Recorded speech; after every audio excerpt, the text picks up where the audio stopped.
Saya mau minta berhubungan, ditolak. Masya Allah, itu di lehernya kecupan. Saya nempeleng ini, istri saya. Panas saya tuh. Ingin ngebuktikan bahwa saya ini ingin sugih lah. Itu Pak Agun mau nggak nih? Kalau jadi ngepet. Saya kan tadinya kan ingin mewadalkan anak. Uang itu banyak. Saya kaya nih. Alhamdulillah saya kaya. Tapi keluarga-keluarga lain, kakak-kakak gimana? Masih ngejek nggak? Sampai sekarang pun masih tetap tidak mengakui sama saya. Sampai sekarang pun. Hati suami hancur bagai kaca yang retak. Istri selingkuh meninggalkan luka yang bergejolak. Amarahnya membawa menutup pintu kesabaran.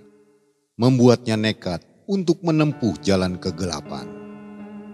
Ritual pesugihan dipilih di malam yang buta. Dengan anak tercinta sebagai tumbal pertama. Harta pun datang seakan dendamnya terbalaskan.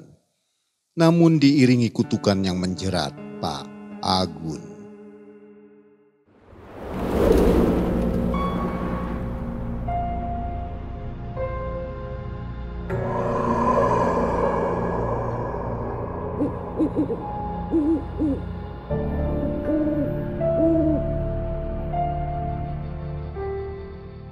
Assalamualaikum warahmatullahi wabarakatuh. Waalaikumsalam warahmatullahi wabarakatuh. Juga selamat malam untuk Sobat Malam Mencekam yang ada di rumah ya. Sobat, hari ini seperti biasanya malam-malam Sobat selalu ditemani oleh Malam Mencekam. Terima kasih sudah support sejauh ini ya. Sobat, sudah ada di studio dan yang ini belum pernah hadir di Malam Mencekam. Namanya Pak Agun. Dan kita harus kenalan dulu nih sebelum tahu ceritanya apa. Apa kabar Pak Agun? Baik. Pak Agun, tahun berapa punya kisah ini? Tahun 2008. Tahun 2008 ya? Iya. Melakukan jalan sesat, pesugihan. Iya. Kenapa waktu itu? Tekad bulat. Pokoknya mau jadi tumbal atau apa terserah. Tumbal mau bagaimana, saya udah tekad sekali. Ekonomi ya? Ekonomi. Sudah berkeluarga waktu itu? Udah punya anak 3. Gimana kalau silumannya minta anak, ngambil anak, mau? Udah saya dilepasin aja. Boleh ya? Boleh. Baik, waktu itu sampai berapa utangnya Pak? Saya tidak punya utang. Oh, bukan utang, bukan Iya, masalah utang bukan. ini. Jadi masalah apa? Itu masalah perekonomian, semacam mertua apa tuh, jangan kayak kita lah ya. Jadi kayak lancuk-lancuk gitu, kayak kakak-kakaknya. Jadi orang jadi gitu. Iya, orang jadi itu kan PNS semua. Sedangkan saya itu kan ya kadang-kadang ada kerjaan, kadang-kadang nganggur. Ya, biasanya kalau yang melakukan pesugihan itu terhimpit utang ya Pak ya. Iya. Yang ini enggak nih, karena gengsi aja gitu ya. Iya. Baik, Pak Gun, apa kegiatan sehari-hari sekarang? Sekarang sehari-harinya inilah, kadang-kadang ada kerjaan, yang lainnya ya serabutan lah boleh dikatakan. Tapi ada aja Pak ya. Ada aja. Mudah-mudahan lancar Pak. Iya. Baik Sobat, saatnya kita nonton bersama ya kisah dari Pak Agun. Malam Mencekam. Semakin malam semakin mencekam. Ini dia Pak Agun.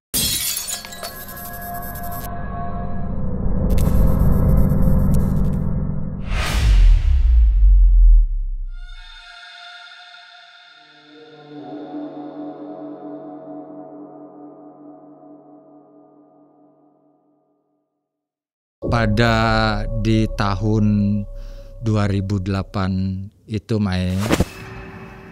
saya telah dihina-hina sama keluarga saya.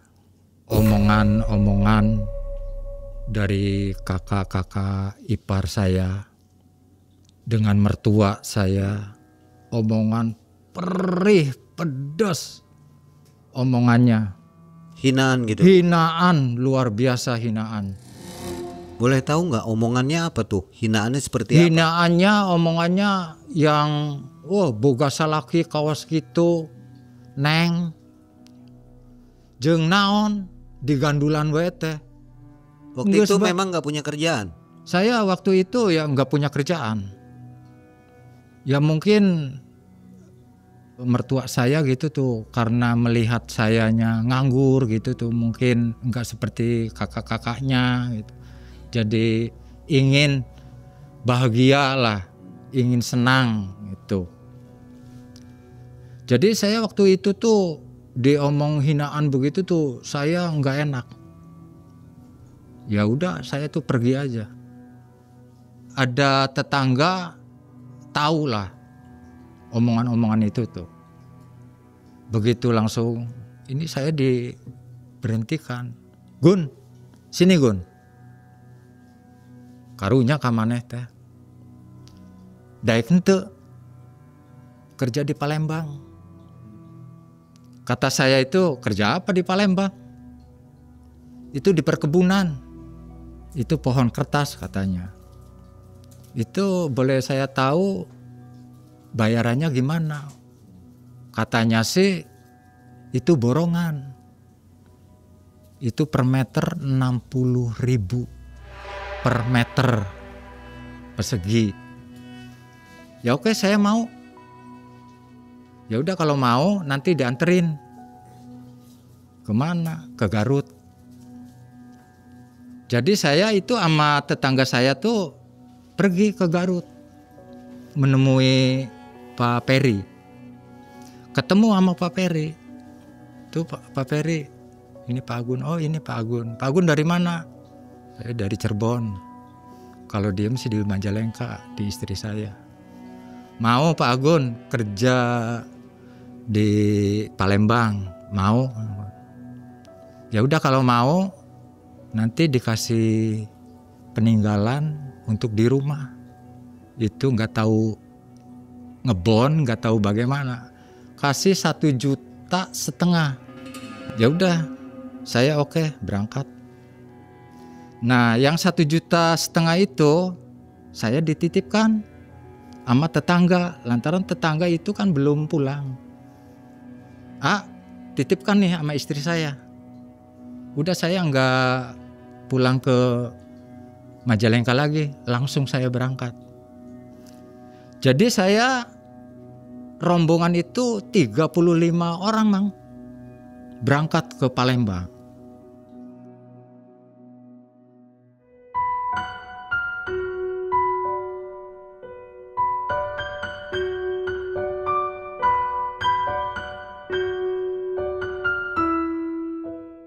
Nah, sudah datang ke Palembang. Jalan darat? Darat.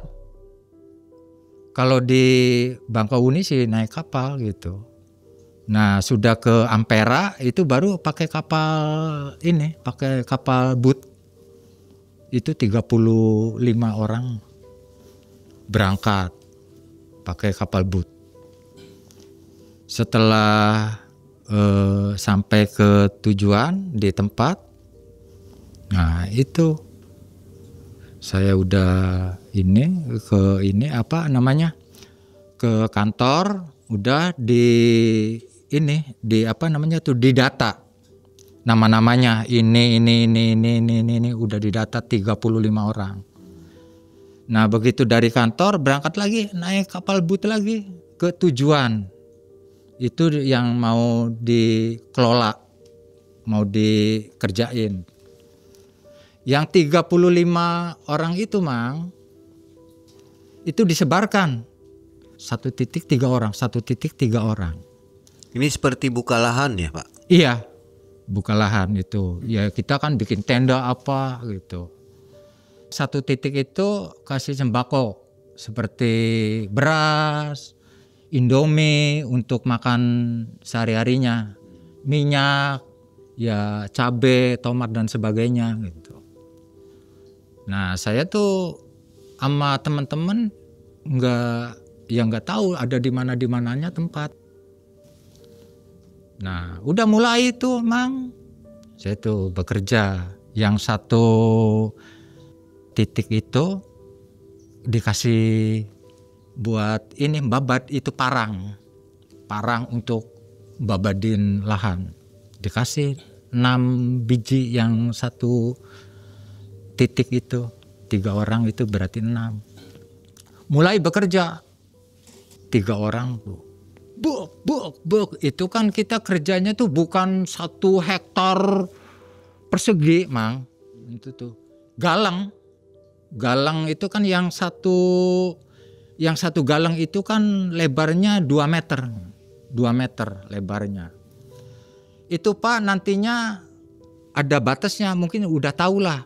Itu kan batasnya kan itu kali kecil, sungai kecil. Jadi bisa kembali lagi. Nah dikerjain dok, yang sini ditebasin aja udah. Jadi mungkin kurang lebih itu 500 meter jauhnya. Pulang pergi berarti kan 1000 meter pulang pergi. Terus besoknya kita udah istirahat, besoknya mulai lagi seperti itu lagi. Sampai sehari, 2 hari, sampai 1 minggu. Yang biasa yang pengontrolan dari kantor itu diukur, hitung-hitungan. Itu Pak dapatnya sekian Pak, yang 1 minggu itu. Loh ini berarti Pak maaf nih, itu ya berarti bukan 1 meter dong. Kita tuh yang 60.000 per meter tuh berarti 1000 meter dong. Iya Pak, saya udah 1000 meter, berarti bukan 1 meter. Berarti saya tuh ditipu Pak sama Pak Peri tuh, dicoba sama Pak Peri gitu tuh, ditelepon Pak Peri. Ternyata Pak Peri itu tidak ada. Nah begitu ada kontrolan lagi, saya itu nanya, Pak kalau Pak Peri ada di kantor enggak? Enggak ada, udah 1 minggu juga enggak ada, enggak kelihatan. Wah berarti Pak Peri enggak benar. Jadi kenyataannya 1 hektar 1 hektar itu 60.000, bukan 1 meter. ya. Tuh, bukan 1 meter. Ya tuh. Nah, ya udah. Saya tuh udah kepalang. Pulang gimana, kabur nggak bisa gitu. Udah akhirnya dilanjutin. Sampai udah kontrak udah habis. Hitung-hitungan lagi di kantor. Ternyata itu yang dari kantor kita struknya kok nggak sesuai dengan waktu perjanjian bekerjanya. Nah begitu langsung hitung-hitungan, yang 1 orang itu sisa itu 250.000 1 orang. Setelah berapa lama itu? Setelah 2 bulan. 2 bulan cuma Mungkin dapat 250.000. Iya. Mungkin hitung-hitungannya yang tinggalan dari rumah, itu sembako. Mungkin hitung-hitungannya itu. Nah, begitu langsung hitung-hitungan selesai, udah aja pulang. Udah kontrak udah habis. Pulang kita borongan, rombongan itu ke Jawa. Jadi bawa uang hanya 2,5. 2,5. Buat ongkos apa? Ada lagi? Waktu itu buat ongkos itu kan waktu itu masih murah. Nah setelah datang di Merak, coba saya beli pulsa. Waktu itu kan belum ada kuota, itu cuma pulsa aja. Saya beli, nyobain, saya mau menghubungi keluarga. Saya dihubungi, ternyata yang nerima itu istri saya. Ini bapak nih mau pulang. Ya buat apa Pak? Pulang tuh percuma, gak usah pulang ke Majalengka lagi, langsung aja ke Cirebon. Jadi saya tuh pulang nurutin istri saya. pulang ke Cirebon. Rombongan itu turun, saya sama rombongan turun di Bandung. Nah rombongan itu pulangnya ke Garut, saya sendiri ke Cirebon pulangnya. Dapat 2 hari setelah saya datang ke Cirebon, 2 hari nyoba saya mau ke Majalengka. Ke Majalengka istri saya nggak ada anak-anak aja. Dek, kalau mama kemana? Nggak tahu, pergi dari tadi. Oh, ya udah nggak apa-apa. Saya ditungguin. Nah, istri saya datang sama laki-laki bawa motor. Dari mana mah? Kumaha urang lah. Ya udah saya sama dimalumin gitu. Begitu langsung saya nyobain, saya tidur, ternyata istri saya tuh dipeluk tuh nggak mau. Saya mau minta berhubungan, ditolak. Sampai disikut saya tuh. Duh, apain lah. Ya kan saya kan udah lama nggak pulang-pulang. Saya kan ingin meluk gitu, masa nggak boleh? Udahlah, buat apa? Jeung naon boga salaki kaos gitu. Mawa duit ke mana? Mendingan urang. Kan istri saya kan tukang urut. Suka ngurutin orang, suka ngituin paraji. Paginya berangkat lagi sampai malam. Kok lama sekali sampai malam? Baru dateng mah, ya kumaha aing, erek malam, erek sapoe, erek 2 poe, kumaha urang, kata istri saya.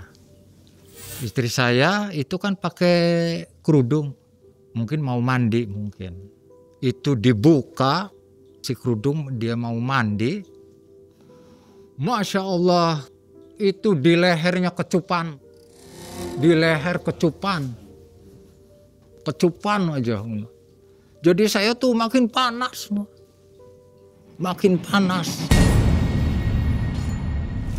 Gimana ini tuh? Wah saya tuh udah bingung. Datang saya udah marah-marah sama istri saya. Kakak ipar saya tuh ngedeketin. Aya naon sih, ribut wae teh. Enggak seneng. Jeung naon boga salaki kaos kitu teh. Tiba heula ge. Ya. Jeung si Agun mah percuma. Enggak ada untungnya lah untuk masa depan. Percuma. Udah dibilangin sama saya tuh. Saya tuh refleks. Saya nempeleng ini istri saya. Nempeleng terus saya kabur.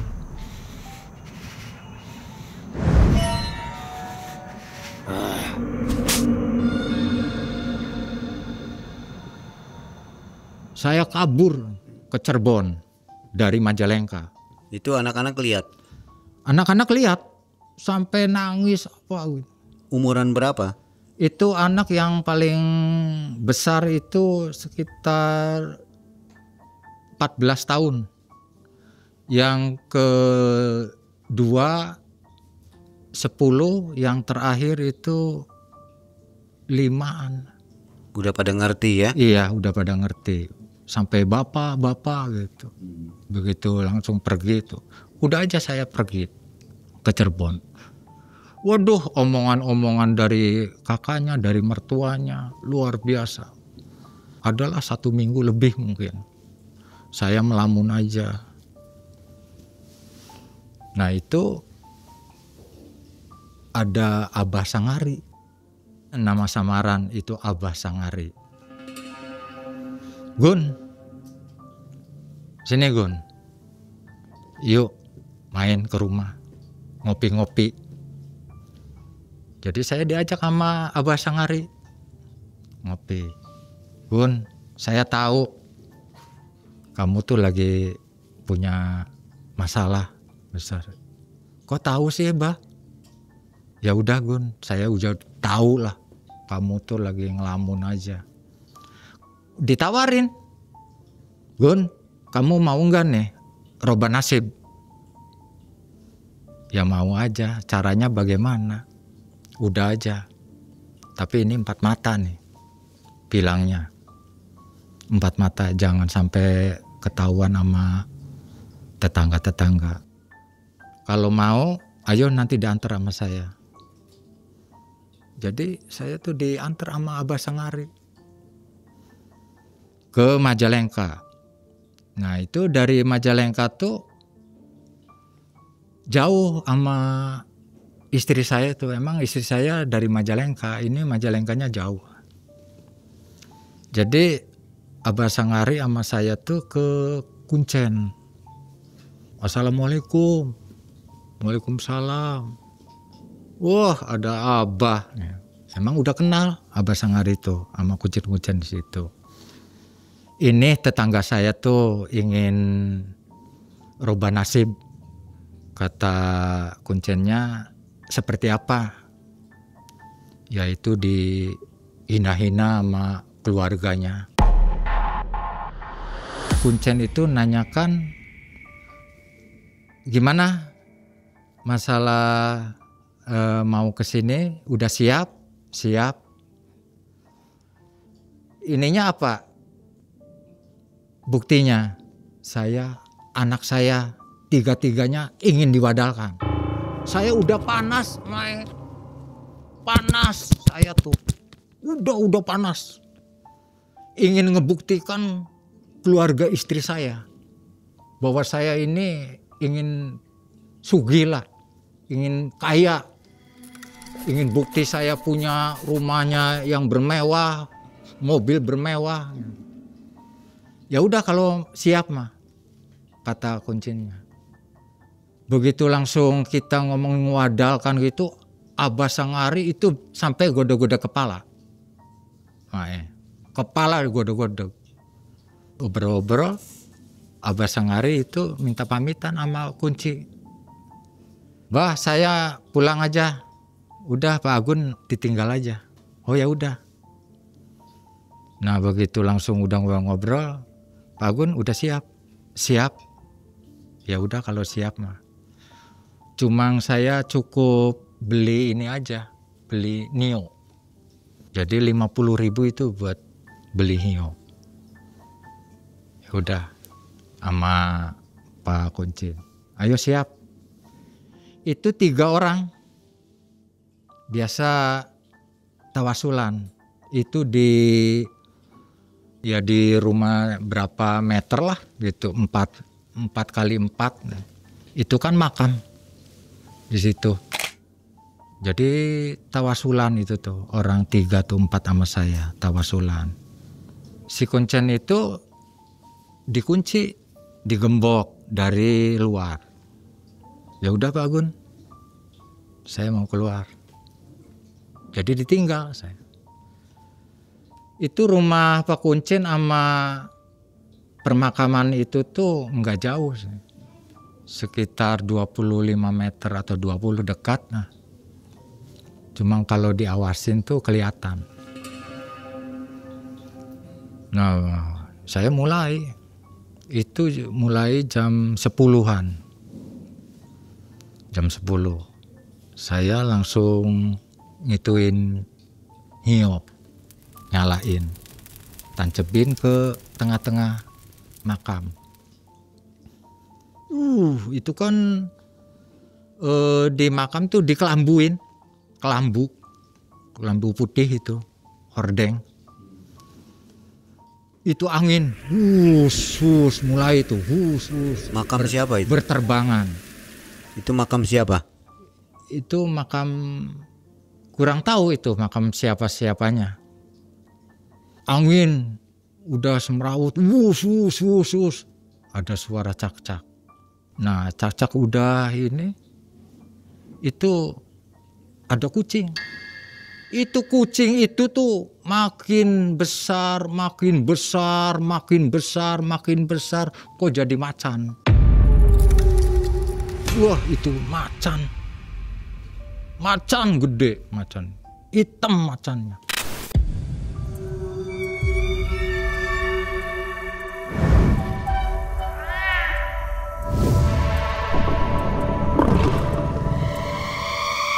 macannya udah hilang itu, udah begitu itu macan jam 3:30 udah nggak ada apa-apa. Terus langsung jam 4:00-an gitu tuh langsung asola. Nah si kuncen itu deketin, dibuka kuncinya, gemboknya. Nah begitu langsung ini ditarik, bawa pulang. Udah Pak Agun istirahat dulu.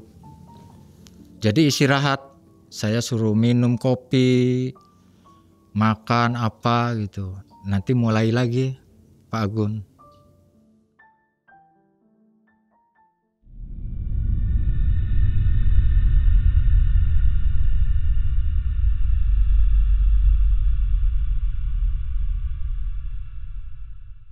Setelah itu mulai lagi, Mae.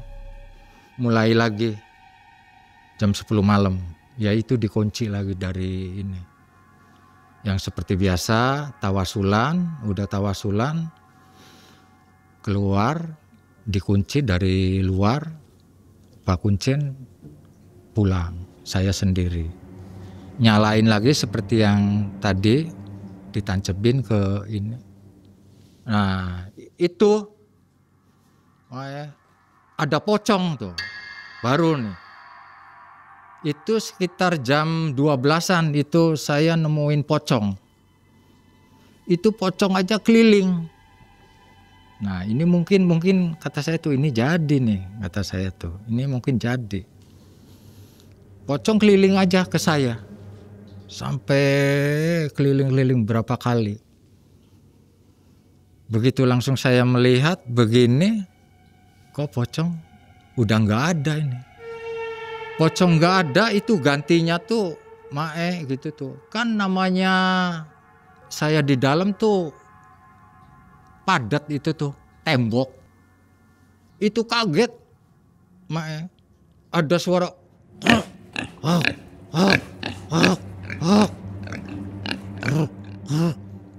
itu suara apa? Ternyata itu tuh tembus babi itu. Nah di punggungnya babi itu kan ada kain merah di punggungnya. Babi itu ini keliling aja, krok. Sampai babi itu buang kotoran di depan saya. Nah babi itu tuh langsung tembus lagi ke ini, ke tembok. Hilang. Asola. Nah si Kuncen itu buka pintu lagi. Langsung ke rumah. Sok Pak Agun istirahat dulu, sok minum. Nah ditanyakan sama Pak Kuncen, Pak Agun nemu apa semalam? Saya lupa. Waktu pertama enggak nanya. Kata Pak Kuncen, ini yang tadi apa? Nemu apa? Babi di punggungnya tuh pakai kain merah. Saya udah tahu Pak Agun. Itu Pak Agun mau nggak nih kalau jadi ngepet? Kok jadi ngepet? Saya kan tadinya kan ingin ngewadalkan anak. Kalau ngewadalkan anak kan saya kan udah nggak ini mengorbankan saya. Ini saya tuh rencananya kan mau mengorbankan anak. Kok jadi saya jadi babi ngepet? Ya saya nggak mau. Pak Kuncen, oh ya kalau nggak mau mah ya udah. Jadi waktu itu ya udah saya nggak mau, gagal. Nah begitu langsung ngomong gagal, saya udah pulang aja. Jadi saya pulang, ada uang sisa 150.000, saya pulang aja ke Cirebon lagi. Jadi saya pulang ke Cirebon. Sudah pulang ke Cirebon, saya ketemuan lagi sama Abah Sangari. Bah, aduh, saya tuh harus jadi babi ngepet. Ya saya nggak mau. Tadinya saya ingin mewadakan anak, saya nggak mau. Ya udah, Pak Agun, kalau gitu ada lagi nih. Pak Agun mau nggak? Nanti dianterin sama saya. Nah, dianterin lagi,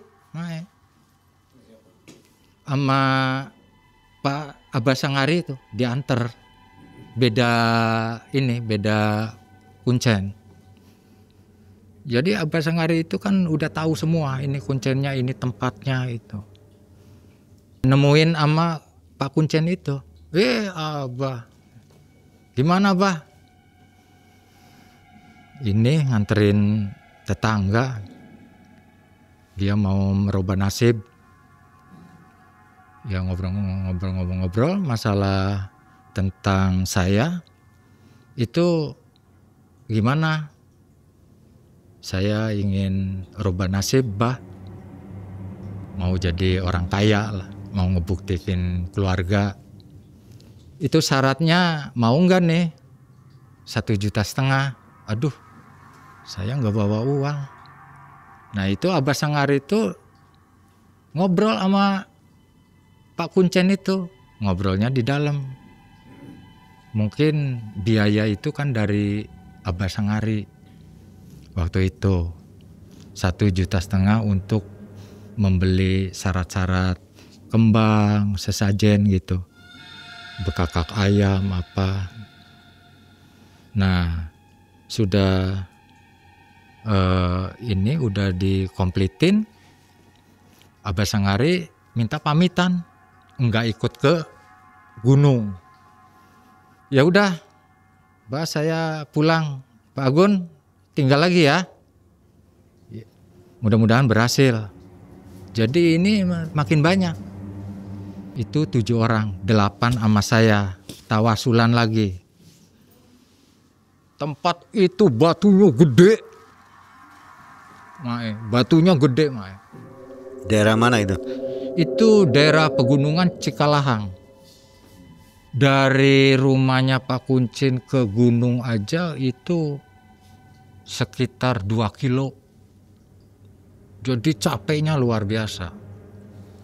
Sampai datang ke gunung, serem juga. Tuh, serem juga. Tuh, ini Pak Agun. Ini kalau ada nantinya apa-apa, jangan panik, kata Pak Kuncen. Karena kalau misalnya ada makhluk apa, ada apa kaget itu, Pak Agun kalau lari itu membahayakan karena di sininya jurang, di sini jurang, itu fatal nantinya. Oh iya, siap Pak Kuncen. Jadi orang 7 itu tuh biasa tawasulan sebelum kita ditinggal, tawasulan. Sudah tawasulan, baru saya ditinggal. Udah ya, sampai saya dikeplok-keplok, saya pamit. Jadi yang tujuan itu pulang ke rumah, saya ditinggal. Itu mulai jam 12 nyalain itu nyio, biasa ditancepin. Wah, itu Mae, angin puting beliung, kayak puting beliung. Angin udah gede sekali, angin gede.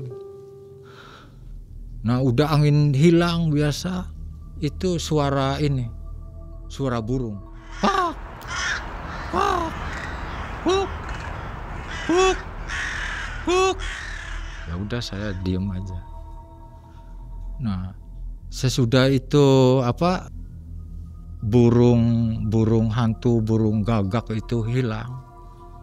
Sereng, itu bau wangi. Bau wangi, ini apa bau wangi?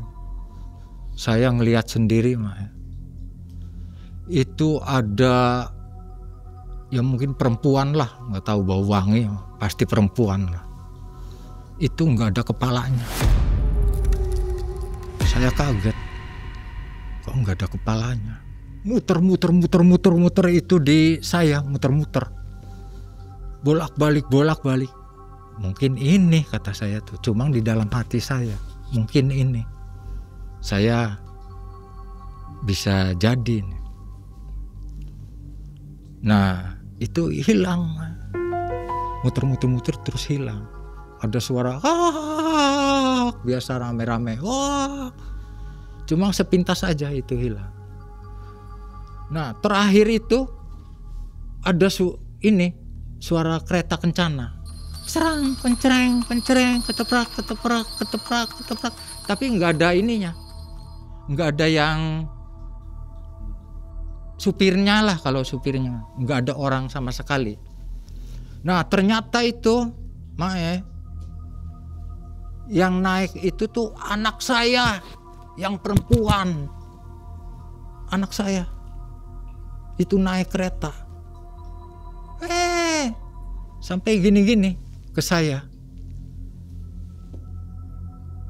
Kok kenapa enggak bilang bapak gitu? Kayak enggak kenal sama sekali.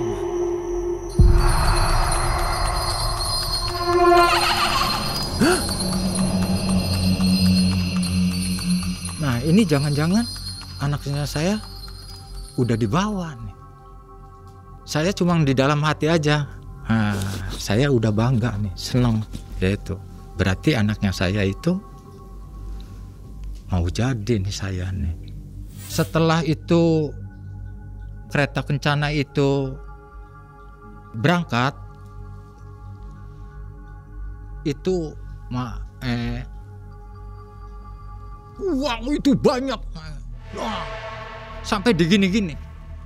Saya uang digini-gini sama saya nih, uang banyak, yang ratusan, yang 50-an, udah nggak bisa kehitung.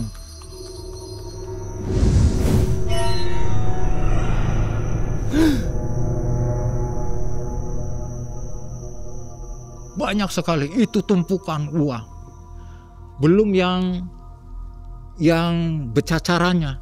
Saya sampai digini-gini, ini sampai tumpukan ini uang.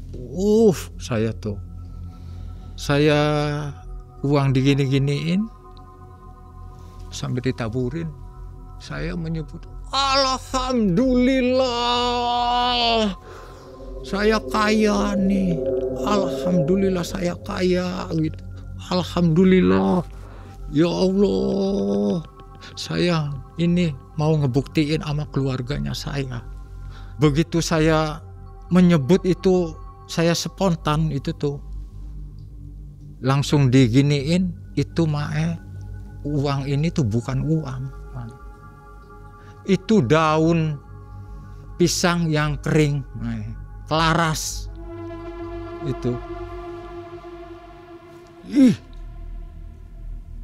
Jadi saya tuh lemes, aduh, udah lemes aja.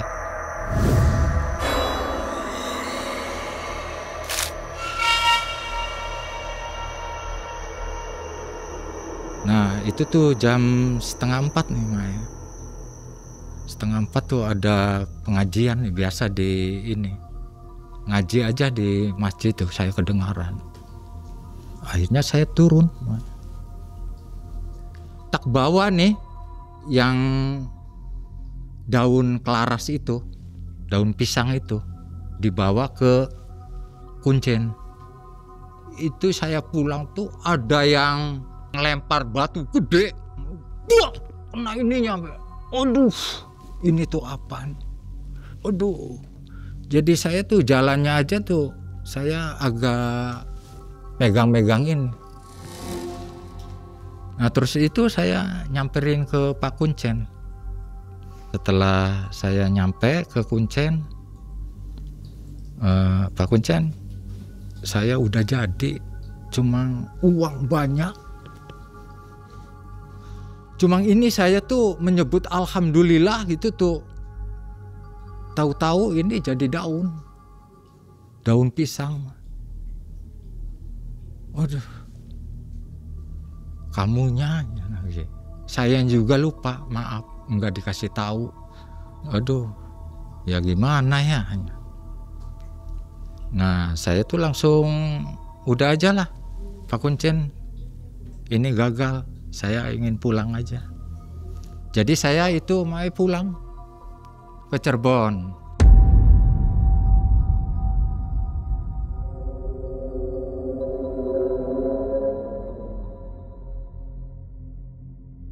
Pulang ke Cirebon lagi jam 7-an lah, 7 pagi, saya istirahat. Begitu bangun,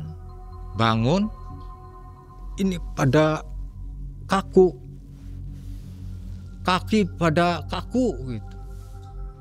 Kok nggak bisa bergerak? Badan saya tuh nggak bisa bergerak. Sampai saya minta tolong. Minta pertolongan tuh sama saudara-saudara saya yang di Cirebon. Ya kakak, adik gitu tuh. Jadi pada nengok sama saya, ada apa? Ini Agun kok jadinya begini? Dari mana sih? Saya nggak nyebutin dari mananya. Coba berdiri, nggak bisa. Akhirnya saya tuh lumpuh saya, nggak bisa gerak sama sekali. Selama 3 bulan saya kelumpuhan. Kalau malam itu anehnya lidah kegigit sendiri, sampai didongkrak sama saudara-saudara saya sama sendok. Mungkin saudara-saudaranya saya pendapat mungkin sama keluarga gitu tuh, gimana ya, coba aja dibawa ke dokter. Jadi saya dibawa ke dokter. Begitu ke dokter, ternyata Pak Agun ini nggak ada penyakitnya. Kok aneh gitu. Jadi dibawa pulang lagi sama saudara saya tuh, sama kakak-kakaknya. Ya udah gini aja, udah kompromi gitu tuh. Manggil kiai aja, udah pakai ngaji apa, Pak Kiai itu coba minta ini apa, air putih, jadi disuruh diminum, udah ngaji Pak Kiainya, diminum. Dapat 1 minggu 2 minggu tidak ada perubahan. Waduh, jadi gimana? Mungkin keluarga juga merasa pusing.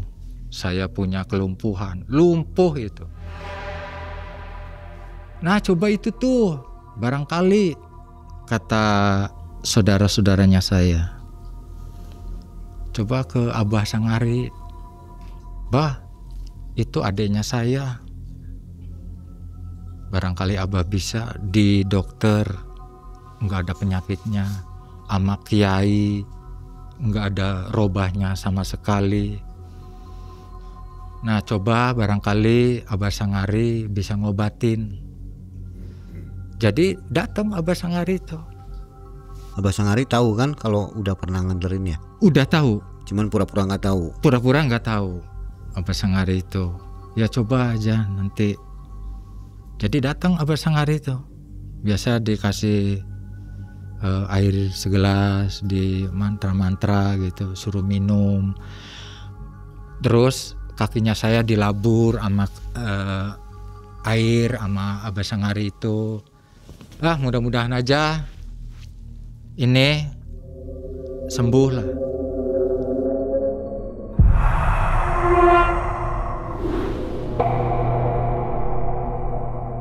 Ternyata Abah Sangari itu tuh makin rada enak, enteng, badan tuh enak, enteng gitu. Sampai beberapa hari enteng, enak lagi. Abah Sangari ke situ lagi, diobatin lagi sama Abah Sangari, enteng lagi.